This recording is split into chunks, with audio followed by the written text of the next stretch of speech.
வாசிக்கலாம். 1 தீமோத்தேயு 6ஆம் அதிகாரம் 20, 21 வசனங்களை வாசிக்கலாம்.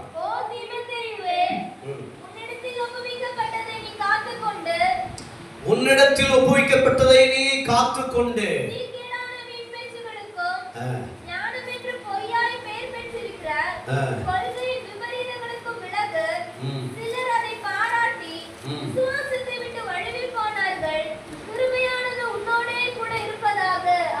ஆமென். சகோதரர்களில் ஒருவர் வாசிக்கலாமா?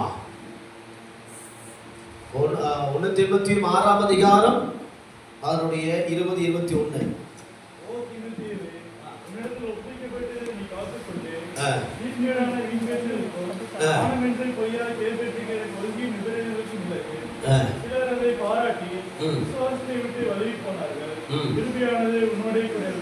கிருபையானது உன்னோட கூட இருப்பதாக என்று அப்போஸ்தலனாகிய பவுல் அவன் தீமோத்தேயுவுக்கு எழுதுகின்ற முதல் கடிதத்திலே நிருபம் என்று சொல்லப்படுகிறது. ஆமென். ஆங்கிலத்தில் லெட்டர்ஸ் என்று சொல்லுவார்கள். ஆமென். தமிழில் நம்ம கடிதம் என்று சொல்லப்படுகிறோம். முதல் கடிதத்திலே அம்மா கவனிங்க, இங்க கவனிங்க, கவனிங்க. முதல் கடிதத்திலே 6வது அதிகாரமாக எழுதி அதனுடைய 20, 21 வசனங்களிலே அழகாக சொல்லிக் கொடுக்கிறார். ஓ தீமோத்தேயுவே, அல்லேலூயா, ஸ்தோத்திரம். ஓ தீமோத்தேயுவே என்று சொல்லும்போது நம்ம நினைக்கிறோம், ஓ என்று சொன்னா என்னமோ ஒரு ராகம் போடுறாருன்னு நினைக்கிறோம். கிடையாது. ஓ தீமோத்தேயுவே என்று சொன்னால் குறிப்பிட்ட ஒரு நபரை காண்பிக்கின்ற ஒரு வார்த்தை. ஓ, அல்லேலூயா, ஸ்தோத்திரம். ஓ தீமோத்தேயுவே, கவனி தீமோத்தேயுவே, நான் சொல்லுகிறேன், சற்று கவனி தீமோத்தேயுவே என்று சொல்லி உன்னிடத்தில் ஒப்புவிக்கப்பட்டதை நீ காத்துக்கொண்டு, அவ்வளவுதான். ராமன் சொல்லலாமா? உன்னிடத்தில் ஒப்புவிக்கப்பட்டதை நீ காத்துக்கொண்டு. அப்போஸ்தலனாகிய பவுல் தீமோத்தேயு மேலே மிகவும் அன்புடைய ஒரு நல்ல ஊழியக்காரராக காணப்பட்டார். தீமோத்தேயு மேலே தன்னுடைய அன்பும் தன்னுடைய கடிந்து கொள்ளுதலும் தன்னுடைய ஆமென் ஸ்தோத்திரம் அரவணைப்பும் நிறைந்திருந்த காரணத்தினால அவ்வப்போது அவன் இந்த தீமோத்தேயுவுக்கு புத்தி சொல்லுவதையும் ஆலோசனை சொல்லுவதையும் ஆற்றி தேற்றுவதையும் திட்டுவதையும் அதே நேரத்தில் அடிப்பதையும் அரவணைப்பதையும் பிரைஸ் தி லார்ட் வேதத்தின் மூலமாக நாம் புரிந்து கொள்ள முடியும். ஆமென் சொல்லுங்களேன். அல்லேலூயா. இப்போ 2 அதிகாரங்களை அல்லது 2 கடிதங்களை, முதல் கடிதம் 2வது கடிதம் என்று அப்போஸ்தலனாகிய பவுல் தீமோத்தேயுவுக்கு எழுதி கொடுத்திருக்கிறார். அதுல முதல் கடிதத்திலேயே இந்த காரியத்தை ஊன்றி சொல்லுகிறார். ஓ தீமோத்தேயுவே, உன்னிடத்தில் ஒப்புவிக்கப்பட்டதை நீ காத்துக்கொண்டு சீர்கேடான வீண் பேச்சுகளும் ஞானம் என்று பொய்யாய் பெயர் பெற்றிருக்கிற கொள்கையின் விபரீதங்களுக்கும் விலகு. ஓ தீமோத்தேயுவே, உன்னிடத்தில் ஒப்புவிக்கப்பட்டது. என்ன ஒப்புவிச்சான்? எதை காத்துக்கொள்ள வேண்டும்? ஒப்புவிக்கப்பட்டது எது, அதை எப்படி காத்துக்கொள்ள வேண்டும் என்று தெளிவாக வேதத்தின் மூலமாக நாம் பார்க்கலாம். ஸ்தோத்திரம். காத்துக்கொள், அதுதான் தலைப்பு வந்து காத்துக்கொள். ஸ்தோத்திரம். சத்தமாக எழுதி சொல்லுங்களேன். ஹல்லேலூயா, ஹல்லேலூயா, ஹல்லேலூயா. ஆமென். கரங்களை அசைத்து எழுதி சொல்லுங்களேன். ஹல்லேலூயா. எல்லாம் ஓடி போயிடும் வந்து. ஸ்தோத்திரம். காத்துக்கொள் என்கிற தலைப்பிலே ஒரு சில காரியங்களை மட்டும் நான் சொல்ல விரும்புகிறேன். ஸ்தோத்திரம். இங்கே காத்துக்கொள் என்று சொல்லும் பொழுது நம்மை முதலாவதாக 2 காரியம். ஒன்று, நம்மை நாம் காத்துக்கொள்ள வேண்டும். இரண்டாவது, ஸ்தோத்திரம், நமக்குள் இருப்பதை காத்துக்கொள்ள வேண்டும். 2 காரியம் தெளிவாக சொல்றேன். ஒன்று, நம்மை நாம் காத்துக்கொள்ள வேண்டும். இரண்டாவது, நமக்குள் தேவன் தந்திருப்பதை நாம் காத்துக்கொள்ள வேண்டும். தேவன் தந்திருப்பதை குறித்து தான் அப்போஸ்தலனாகிய பவுல் தீமோத்தேயுவுக்கு சொல்லுகிறார். உன்னிடத்தில் ஒப்புவிக்கப்பட்டதை என்ன செய்ய வேண்டும்? காத்துக்கொண்டு. எது? தேவன் தந்தது. ஆமென். முதல் காப்பு, முதலிலே காத்து காத்துக்கொள்ள வேண்டியது நாம் நம்மை காத்துக்கொள்ள வேண்டும். நல்லா பாருங்க, அஃபென்ஸ் அண்ட் டிஃபென்ஸ் என்கிற ரெண்டு காரியம் இது மிலிட்டரியில வந்து அதிகமான ஒரு சொல்லாக இருக்கிறது. ஸ்தோத்திரம். இப்ப பாருங்க, எதிரியை எதிர்த்து நிற்பது தான் வந்து என்னது டிஃபென்ஸ், அதாவது காத்து கொள்ளுவது. ஒரு மிலிட்டரி ஒரு படையை எடுத்துட்டு வைங்களேன். ஸ்தோத்திரம். ஒரு போர் சேவகர்களை அல்லது நம்முடைய மிலிட்டரியை நாம் எடுத்தோம் சொன்னா அங்கே ஒரு சில உதாரணங்களை நமக்கு பார்க்க முடியும். என்னென்ன உதாரணம்?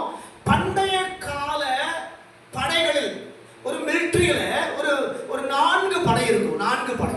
இந்த 4 படையும் எதற்கு தெரியுங்களா? தங்களுடைய நாட்டை மட்டுமே காப்பதற்காக. எதற்காக? தங்களுடைய நாட்டை மட்டும் காப்பதற்காக. ஒரு நாடு அல்லது ஒரு ராஜா அல்லது ஒரு அதிகாரி அவர் சில படைகளை ஏற்படுத்தி இருக்கிறார் என்று சொன்னால் அவருக்கும் அவரோடு கூட இருக்கிற தன்னுடைய ஜனத்திற்கும் தன்னுடைய நாட்டுக்கும் தன்னுடைய சொத்திற்கும் தன்னுடைய எல்லா விதமான அசற்றுகளையும் பாதுகாப்பதற்குண்டான ஒரு நடவடிக்கை தான் இந்த படைகள் என்று சொல்லப்படுகிறது.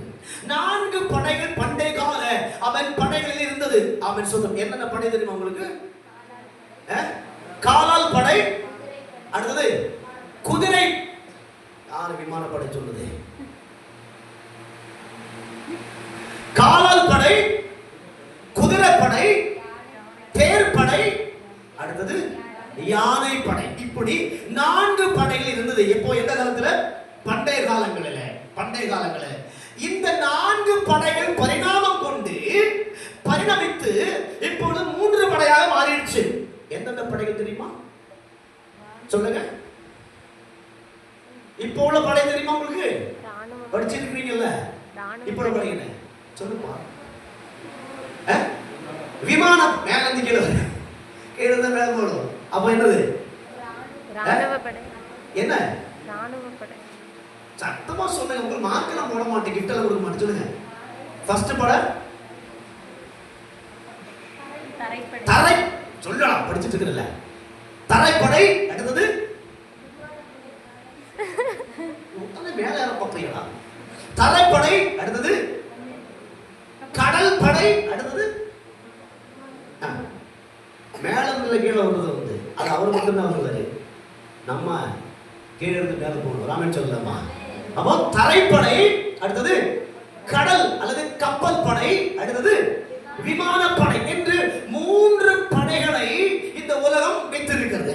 இது எதுக்கு தெரியுமா? அந்த 3 படைகளும் தரைப்படையில இருக்கிறவர்கள் நமக்கு தெரியும். அவன் நம்முடைய ஸ்தோத்திரம் அடிக்கடி பாகிஸ்தானுக்கு இந்தியாவுக்கு போராட்டம் வந்துட்டே இருக்கும்.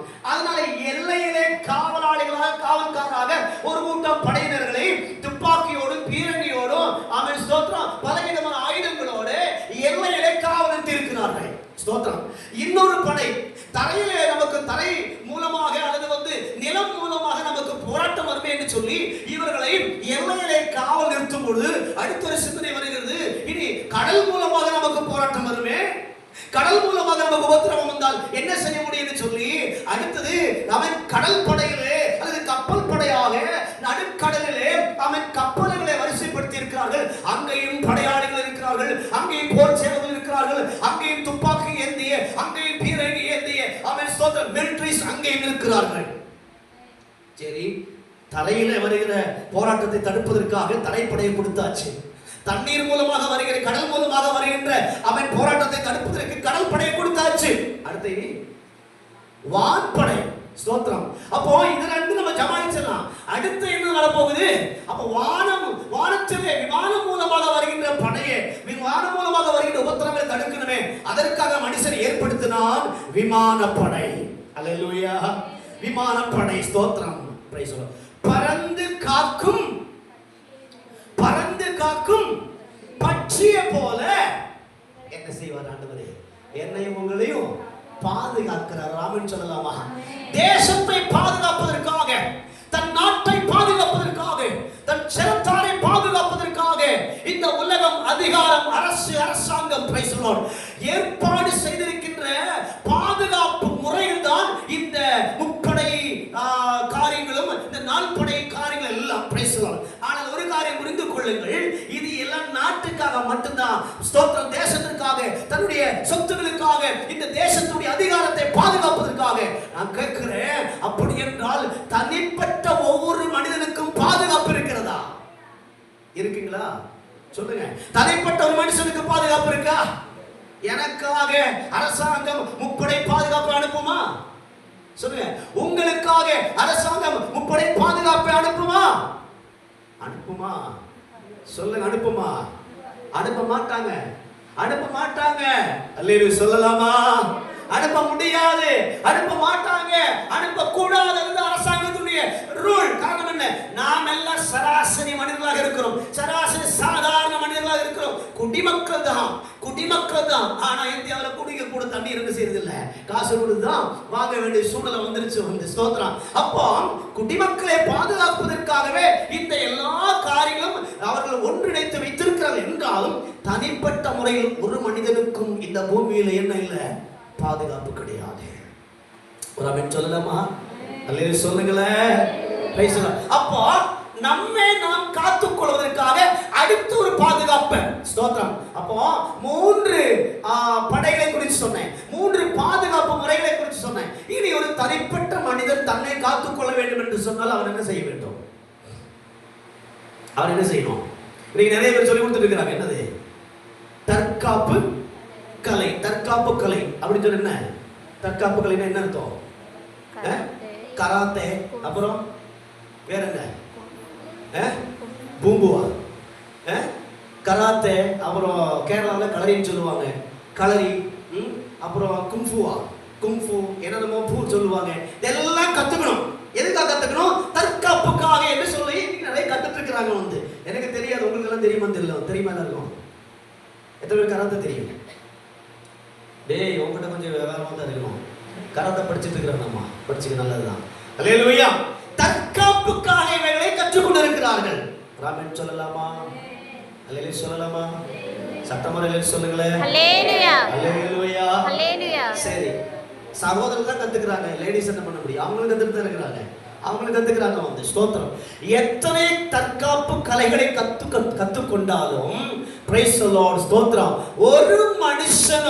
ஒரு மனுஷன் தன் தற்காப்பு கலையை கொண்டு இந்த உலகத்திலே தப்பி சென்று தன் ஜீவியத்தை பாதுகாத்த சரித்திரம் கிடையவே கிடையாது. என்ன காரணம் தெரியுமா? அவனையும் மரணமாளிகை செய்யும். அல்லேலூயா. எத்தனை பாதுகாப்பு இருந்தாலும், எத்தனை தற்காப்பு கலை கற்றுக் கொண்டிருந்தாலும் மரணத்துடைய பிடியிலிருந்து ஒரு மனுஷன் தப்பிக்கவே முடியாது. அல்லேலூயா. அப்போ நல்லா கவனிச்சுக் கொள்ளுங்க.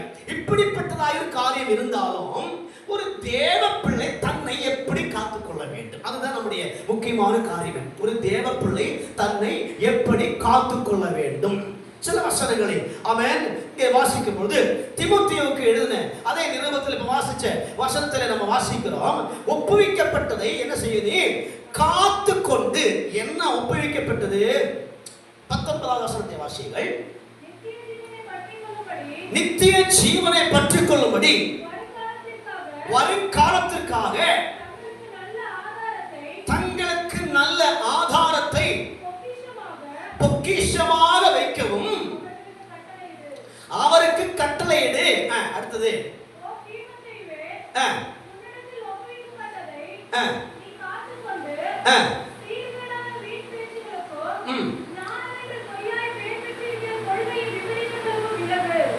இது 17 வாசிக்கலாம். 17 இவ்வுலகத்திலே இராமலும் நிலையற்ற ஐஸ்வரியத்தின் மேல் நம்பிக்கை வையாமலும் நாம் அனுபவிப்பதற்கு நன்மைகளையும் நமக்கு சம்பூர்ணமாய் கொடுக்கிற ஜீவனுள்ள தேவன் மேல் நம்பிக்கை வைக்கவும். நல்ல கவனிங்க. ஒப்புவிக்கப்பட்டது நன்மை செய்யவும், நற்கிரியைகளில் ஐஸ்வரியவான்களாகவும் தாராளமாய் கொடுக்கிறவர்களும் உதாரண குணமுள்ளவர்களுமாய் இருக்கவும். ஆமென் சொல்லலாமா? இப்ப அப்போஸ்தலனாகிய பவுல் தீமோத்தேயுவின் கையிலே என்னென்ன ஒப்பு கொடுக்கப்பட்டிருக்கிறது தெரியுமா? அதுக்கு மேல நிறைய காரியங்கள் இருக்குது. இன்னும் சில விஷயங்கள் எல்லாம் இருக்கிறது. வந்து சாதாரணமான முறையில சொல்லுகிறேன். நன்மை செய்யவும், நற்கிரியைகளில் ஐஸ்வரியவான்களாகவும் தாராளமாய் கொடுக்கிறவர்களும் உதாரண குணமுள்ளவர்களாய் மாறவும். ஆமென் சொல்லலாமா? 4 காரியங்களை ஒப்புவிக்கப்பட்டது. 1, நன்மை செய்யணும். 2, நற்கிரியைகளில் ஐஸ்வர்யம் உள்ளவர்களாக இருக்க வேண்டும். 3, தாராளமாய் கொடுக்கணும். 4, உதாரண குணமுள்ளவர்களாக இருக்க வேண்டும். சத்தமே வர மாட்டேங்குது. அல்லேலூயா சொல்லலாமா? எல்லாம் வச்சுட்டு வேலையை பாருங்க பாஸ்டர். இல்லை நாங்க அப்படித்தான் இருப்போம். அல்லேலூயா. தீமோத்தேயுக்கு தானே சொன்னாரு, ஏன்னு சொன்னாரா? அல்லேலூயா. தீமோத்தேயு வேணா செய்யட்டும் பாஸ்டர், நாங்க அப்படித்தான் இருப்போம். அல்லேலூயா. இப்படி இருந்தா இப்படியே தான் இருக்கணும். ராமன் சொல்லலாமா? இப்படியே இருந்தா இப்படியே தான் இருக்கணும். ஒரு வழியில் ஒரு பிரயோஜனம் இல்லை. ஆமென் ஸ்தோத்திரம். அப்ப எதை நம்ம காத்துக்கொள்ள வேண்டும்? நன்மை செய்ய என்ன செய்யணும்? நன்மை செய்வதற்கு ஆர்வம் உள்ளவர்களாய் நன்மை செய்யும் கிரியை காத்துக்கொள்ள வேண்டும். நற்கிரியைகளில் எப்படி இருக்கணும்? ஐஸ்வர்யவான் உள்ளவர்களாக இருக்கணும். எதுல ஐஸ்வர்யவான் சொல்லுங்கள? பணத்திலையா, சொத்துலையா, தோட்டக்காடு இல்லையா, இல்ல நம்ம பெரிய பங்களா கட்டுறது இல்லையா? எதுல ஐஸ்வர்யம் காட்டணும்? நற்கிரியைகள். நற்கிரியைகள் என்ன? நல்ல காரியங்கள், நல்ல வேலை என்று சொல்லுவார். குட் ஒர்க், நல்ல வேலை, நல்ல காரியம், நல்ல செயல்பாடுகள், நல்ல காரியங்கள் என்று சொல்லுவார்கள். அப்போ நற்கிரியைகள் செய்கிறதுல எப்படி இருக்கணும்? ஐஸ்வர்யவான்களாக இருக்க வேண்டும். ஆமென் சொல்லலாமா? நல்ல காரியம் செய்யறதுல ஐஸ்வர்யவான்கள். அப்ப நமக்குள்ள ஐஸ்வர்யம் இருக்குன்னு சொன்னா ஆமென். எப்படி நாம நினைக்கிறோம்? நான் நல்ல காரியம் செய்வது என்னுடைய ஐஸ்வர்யம். எனக்கு சொத்து பத்து உள்ளதோ, எனக்கு தோட்டங்காடு தொகுப்புகள் உள்ளதோ, எனக்கு கார் பங்களா உள்ளதோ அல்ல ஐஸ்வர்யம். மாறாக எது ஐஸ்வர்யம்? நான் நல்ல கிரியை செய்கிறேன், அதுதான் தேவன் நம்மை குறித்து ஐஸ்வர்யம் என்று சொல்லுகிறார். ஆமென் சொல்லலாமா? அப்ப நற்கிரியைகளை என்ன செய்யணும்? காத்துக்கொள்ள வேண்டும். அல்லேலூயா சொல்லுங்களேன். சொன்னாதான் சொல்லுவீங்களா? அல்லேலூயா, அல்லேலூயா. நற்கிரியைகள் செய்வது நாம் என்ன செய்யணும்? காத்துக்கொள்ள. அடுத்தது என்னது? தாராளமாக சொல்லுங்களேன். கொடுக்கிறவர்களும். நல்ல சொல்லலாமா? கொடுக்கிற காரியம் கூட நம்ம சபையில் என்ன செய்யக்கூடாது? பேசவே கூடாது. அது எங்களுக்கு பிடிக்காத விஷயம் பாஸ்டர். நீங்க வேற என்ன வேணாலும் பேசுங்க, கொடுக்கிற காரியத்தை மட்டும் நீங்க என்ன செய்யாதீங்க, சபையில பேசாதீங்க. அது எங்களுக்கு பிடிக்கவே பிடிக்காது. உனக்கு பிடிக்குதோ இல்லையோ, நான் சொல்றது வசனம். நானா சொல்லல, வசனமா சொல்லக்கூடியது. ராமன் சொல்லலாமா? கொடுக்கிற காரியத்துல எப்படி இருக்கு? நம்ம எப்படி கொடுக்கணும்? சத்தமா சொல்லுங்களேன். தாராளமா கொடுக்கணும். சொல்லலாமா? எப்படி கொடுக்கணும்? மனம் குன்றி ஸ்தோத்திரம் வருத்தத்தோட அல்ல. நீங்க கொடுக்கிறது எப்படி கொடுக்கணும்? தாராளமா கொடுக்கணும். அடுத்தது உற்சாகமாய் சந்தோஷமாய். சொல்லுங்களேன். பாத்தீங்களா? அதான் சொன்ன இல்லையா? உற்சாகமாய் கொடுக்கணும், சந்தோஷமாய் கொடுக்கணும், தாராளமாய் கொடுக்கணும். ராமன் சொல்லலாமா? வராது எனக்கு தெரியும், சொல்ல மாட்டீங்க.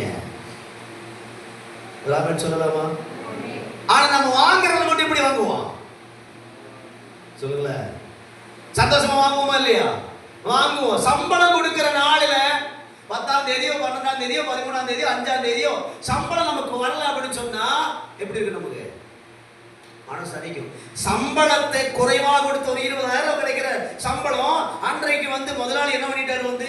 10,000 கொடுத்தாரு. எப்படி இருக்கும்? 10,000 கொடுத்தாரு. 10,000 கொடுத்த உடனே அந்த 10,000 கையில கொடுத்துட்டு சோ இந்த மாச சம்பளத்துல 10,000 இன்னும் ஒரு மாசம் 2 மாசம் கழிச்சு தர 10,000 தான் இருக்குப்பா வச்சுக்கோ அப்படின்னு சொல்லி கொடுத்தா நம்முடைய மனசு எப்படி இருக்கும்? சந்தோஷப்படுமா? இல்ல முதலாளியை பார்த்து என்னன்னு சொல்லுவோம்? முதலாளியை பார்த்து என்னன்னு சொல்லுவோம்? சொல்லவே மாட்டீங்க. முதலாளியை பார்த்து என்ன சொல்லுவோம்? நீங்க நல்லா இருங்க அப்படின்னு வாழ்த்துவோமா? சந்தோஷமா இருங்க அப்படின்னு சொல்லுவோமா? வெளியே வந்துட்டு காசை பார்த்து சடையை பிடிச்சு வெளியே காசை பிடிச்சிட்டு இத்தனை மாசம் ஒரு மாசம் ஃபுல்லா கஷ்டப்பட்டேன், ஒரு மாசம் ஃபுல்லா வேலை பார்த்து, ஒரு மாசம் ஃபுல்லா அதை செஞ்சேன் இதை செஞ்சேன் எல்லாம் செஞ்சேன், கடைசியில் பார்த்து சம்பளத்தை பிடிச்சிட்டானே சடையை பிடிச்சோனே சொல்லுவோமா இல்லையா? சொல்லுவோம்.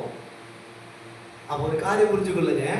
தாராளமாய் கொடுக்கலன்னு சொன்னா நாம எந்த அளவுக்கெல்லாம் திட்டுறோமோ இது சொல்லணுமா? நான் திட்ட மாட்டேன். யார் திட்டுவாரு? யார் திட்டுவாரு? கர்த்தர் பாப்பார். ஆமென் சொல்லலாமா? அப்போ இது காத்துக்கொள்ளணும். தேவன் நம்மிடத்திலே கொடுப்பதற்கு தாராளமாய் கொடு என்று, உற்சாகமாய் கொடு என்று, சந்தோஷமாய் கொடு என்று ஒப்புவிக்கப்பட்டதை நாம் சந்தோஷமாக, உற்சாகமாகவும், தாராளமாகவும் கொடுக்கலை என்று சொன்னால் அதன் விளைவு பக்க விளைவு, அதன் பின் விளைவுகள் பலது நமக்கு போராட்டமாய் மாறும். ஆமென் சொல்லலாமா? சத்தமே வர மாட்டேங்குது. அல்லேலூயா சொல்லுங்களே. அல்லேலூயா. இது ஒப்புவிக்கப்பட்டது, உங்க கரங்களிலே ஒப்புவிக்கப்பட்டது. நீ தேவனுடைய நாமத்திற்கென்று, தேவ ராஜ்யத்திற்கென்று, ஊழியத்திற்கென்று நீ கொடு என்பது உன்னுடைய கைகளிலே ஒப்புவிக்கப்பட்டது. அதனாலதான் தீமோத்தேயுக்கு சொன்ன, நீ தாராளமாய், என்னது தாராளமாய் கொடுக்கிறவர்களும் அப்படின்னு சொன்ன என்ன அர்த்தம்? தீமோத்தேயு கையில் ஒப்புவிக்கப்பட்டது போல நம்ம கையிலையும் தேவன் ஒப்புவிச்சிருக்கிறார். நீ உன்னுடைய உழைப்பில் இருந்து, உன் ஊதியத்தில் இருந்து, உன் நன்மையில் இருந்து கர்த்தர் நாமத்தின் மகிமைக்காக நீ தாராளமாய் கொடு என்று ஒப்புவிக்கப்பட்டிருக்கிறார். அல்லேலூயா சொல்லுங்க. அல்லேலூயா. அல்லேலூயா. அல்லேலூயா. சில சமயங்களை நான் கவனிச்சிருக்கிறேன் வந்து, சிலவங்க நமக்கு காணிக்க போனது கூட யோசிப்பாங்க வந்து, என்னது காணிக்க போனது கூட யோசிப்பாங்க வந்து. ஆமென் சொல்லலாமா? வேற சொல்லுகிறது, ஸ்தோத்திரம், இல்லாதவனிடத்தில் இருந்து உள்ளதையும் எடுத்து யாரு கொடுப்பேன்? உள்ளவனிடத்துல கொடுப்பேன். எத்தனை பேருக்கு புரியுது? ஆமென் சொல்லலாமா? இல்லை இல்லை இல்லை இல்லை. நம்ம பாட்டெல்லாம் நல்லா தெரியும். இல்லை இல்லை இல்லை. என்ன பாட்டு? வாசலை அடைப்பவரின் பாட்டெல்லாம் நல்லா பாடுவோம் வந்து. எப்ப பார்த்தாலும் இல்லைன்னு சொல்லிட்டு இருந்தா ஆண்டவர் சொல்றாரு வந்து, இல்லை என்று சொல்லிட்டே இருந்தீங்கன்னா உங்ககிட்ட உள்ளதை எடுத்து யாருக்கு கொடுப்பேன்? யார் அதை பிறகு செய்து கொண்டிருக்கிறார்களோ, யார் அதை தாராளமாய், சந்தோஷமாய், உற்சாகமாய் கொடுக்கிறார்களோ அவரிடத்திலே கொடுப்பேன். அந்த ஆசீர்வாதம் அவர்களுக்கு செல்லும்.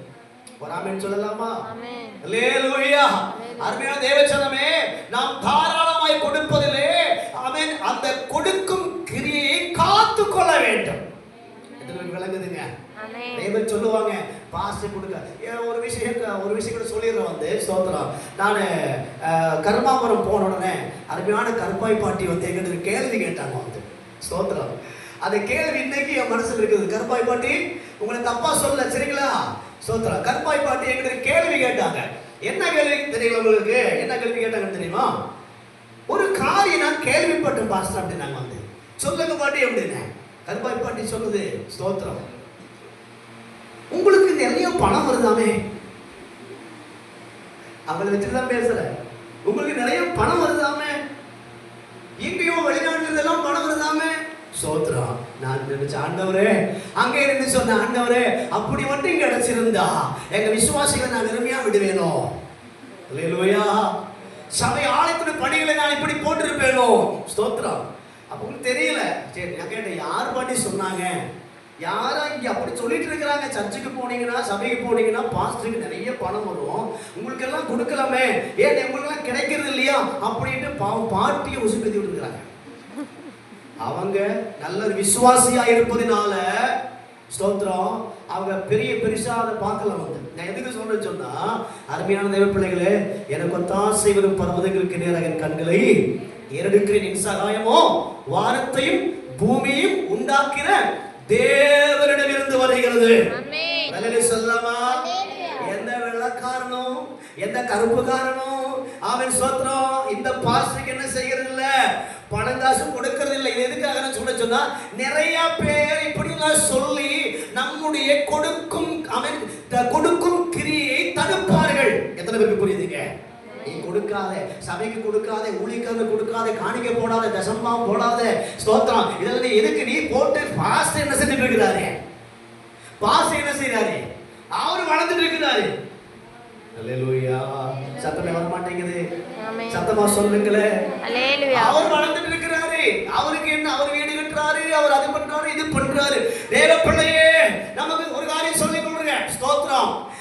நாமும் நமக்கு சொல்லிக் கொடுக்கிறவருடைய பேச்சை கேட்டு நாம இப்படி கர்த்தருக்கென்று தாராளமாய் கொடுக்கும் மனதில்லாமல் போனால், ஒரு காரியம் புரிந்து கொள்ளுங்கள், நாம் போடுகின்ற காணிக்கையுடைய அளவு நம்முடைய கைக்கு நன்றா தெரியும்.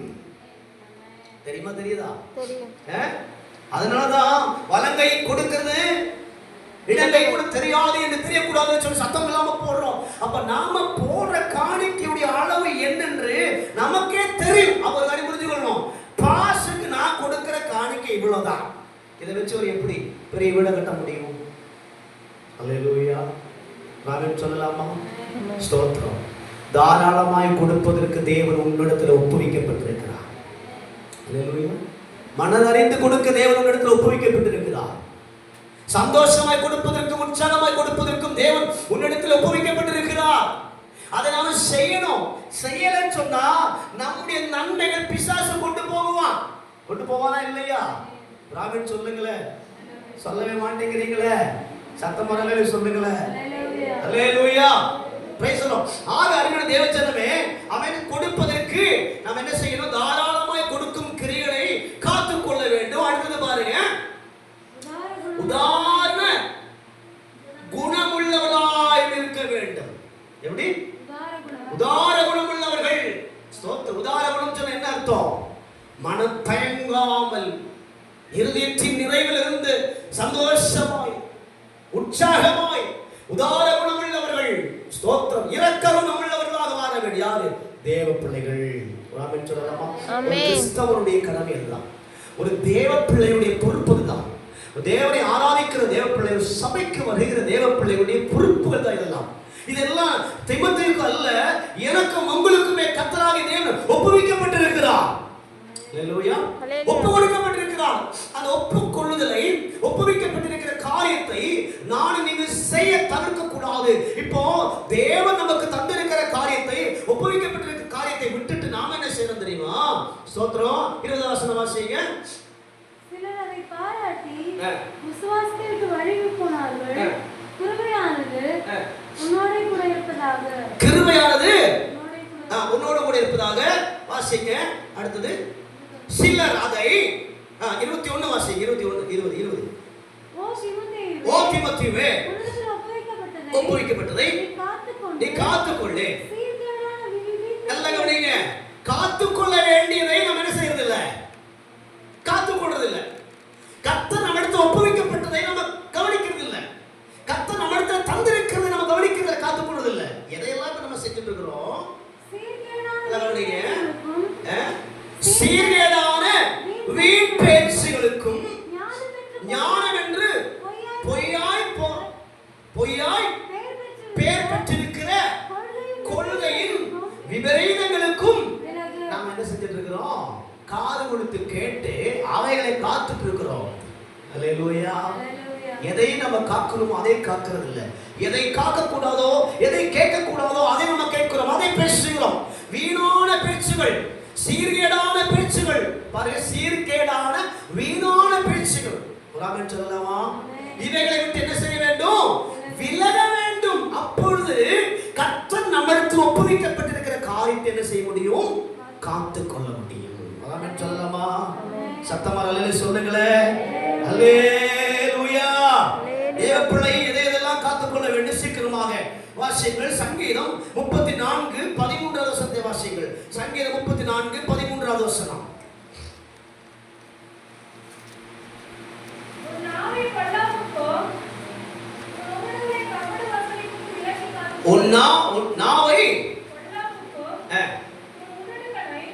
உதடுகளை கபடு வசனிப்புக்கும் காத்துக்கொள். நல்ல கவனிங்க.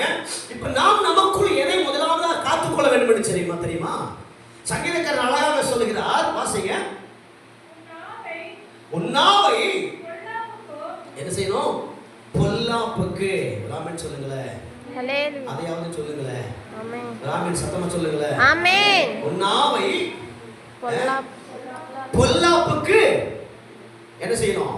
காத்துக்கொள்ளணும். பொல்லாப்புக்கும் உன் உதடுகளை கபட்டு வசனிப்புக்கும் விலக்கி காத்துக்கொள். நாம செய்ய வேண்டிய காரியம் என்ன செய்யணும்? நாவை பொல்லாப்புக்கு காத்துக்கணும்.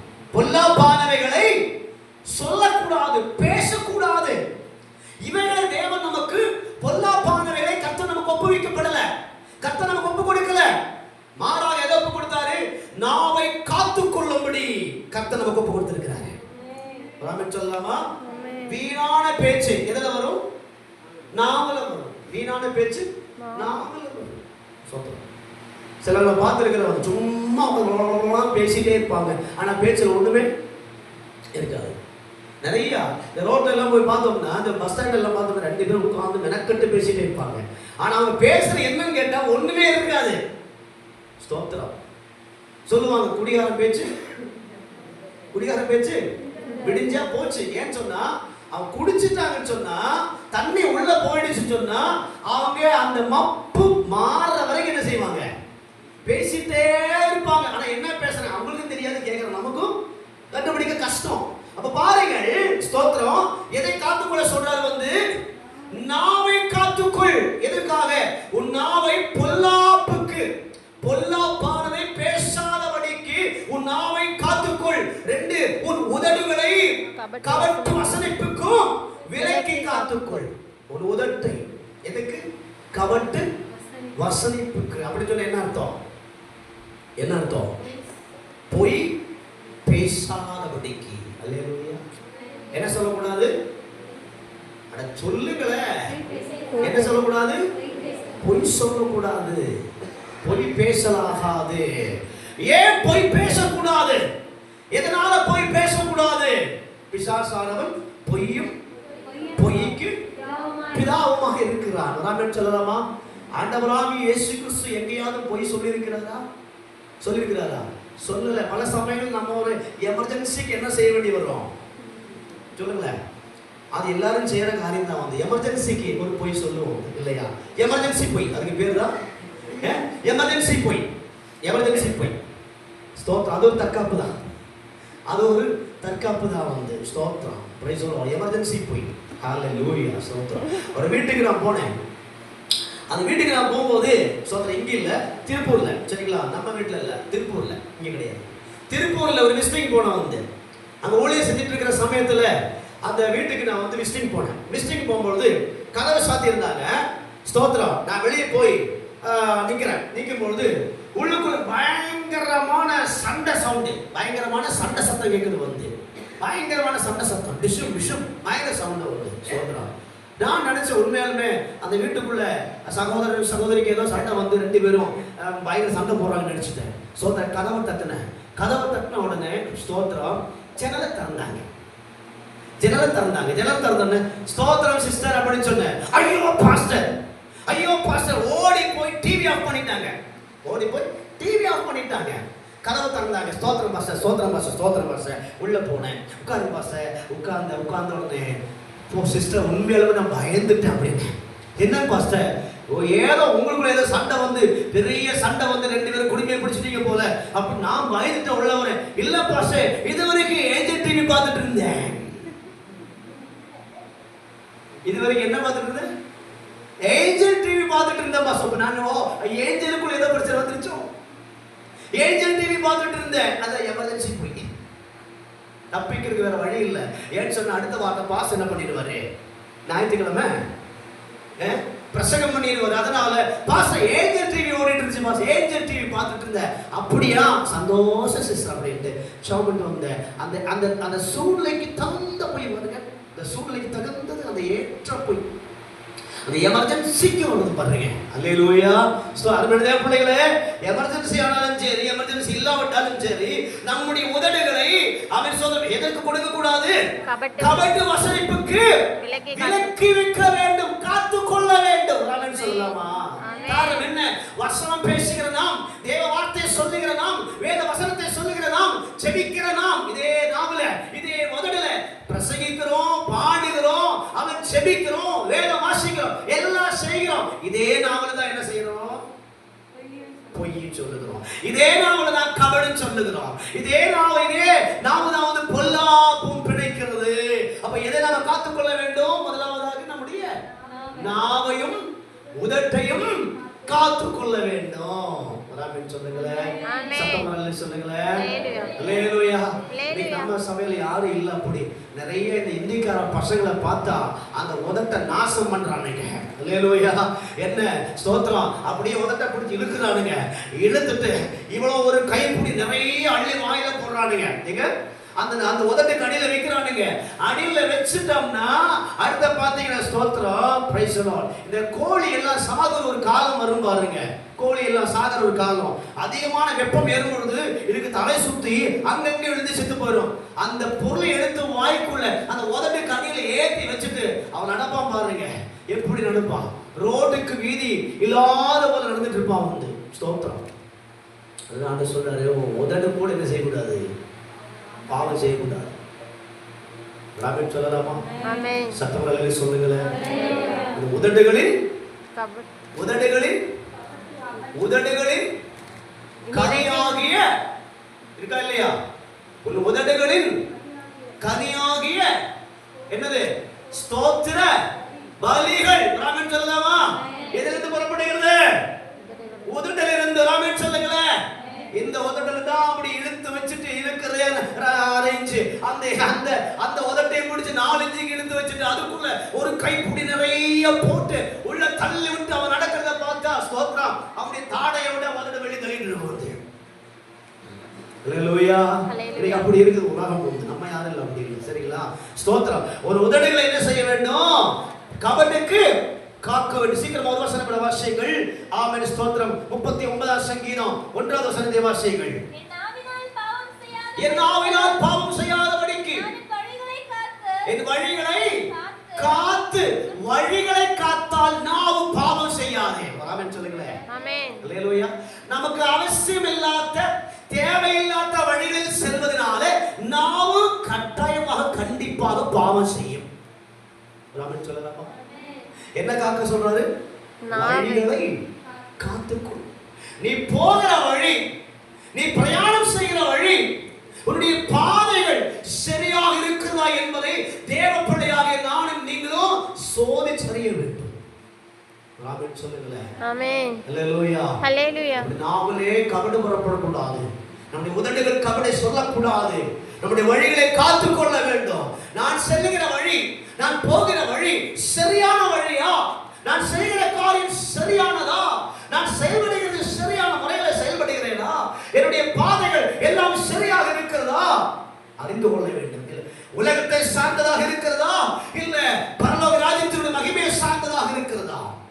உலகத்தின் கிரியைகளை சார்ந்து இருக்கிறதா? இல்ல தேவன் என் கையிலே ஒப்புவிக்கப்பட்டிருக்கிறதாகிய கிரியைகளை சார்ந்து இருக்கிறதா? சோதிச்சறிய வேண்டும். வழிகள் தவறாக இருந்தால் நாவு பாவம் செய்ய ஆரம்பிக்கும். ராமன் சொல்லுங்களேன்.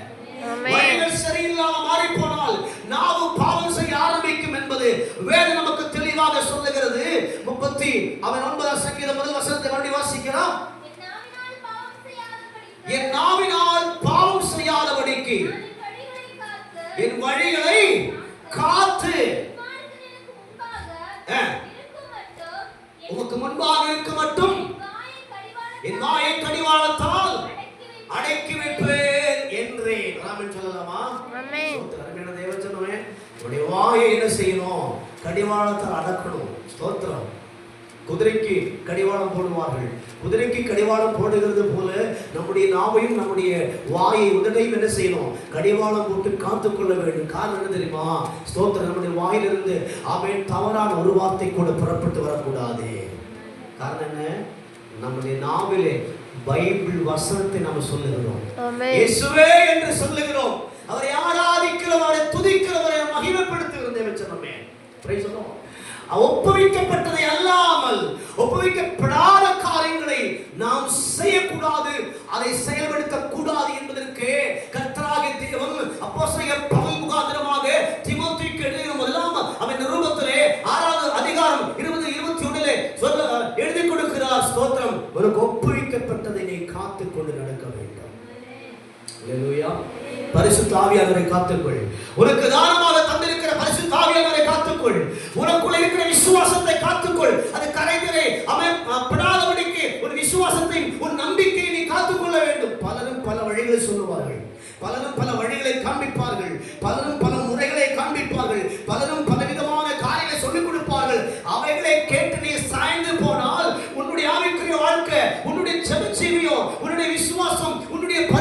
நீ இழந்து போய் ஒன்றுமில்லாத சூழ்நிலையிலே இருக்க வேண்டிய சூழ்நிலை உண்டாகும். ஒப்புவிக்கப்பட்டதை காத்துக்கொள். ஆமென் சொல்லலாமா? ஒரு வசனத்தை கூட சீக்கிரமா வாசியுங்கள். ஆமென், ஸ்தோத்திரம். அதே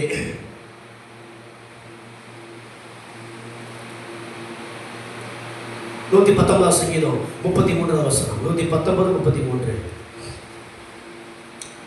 ஒருவர் பிரசங்கி 5ஆம் அதிகாரம் 1ஆவது வசனம். 119 சங்கீதம் 33 வசனம். கர்த்தாவே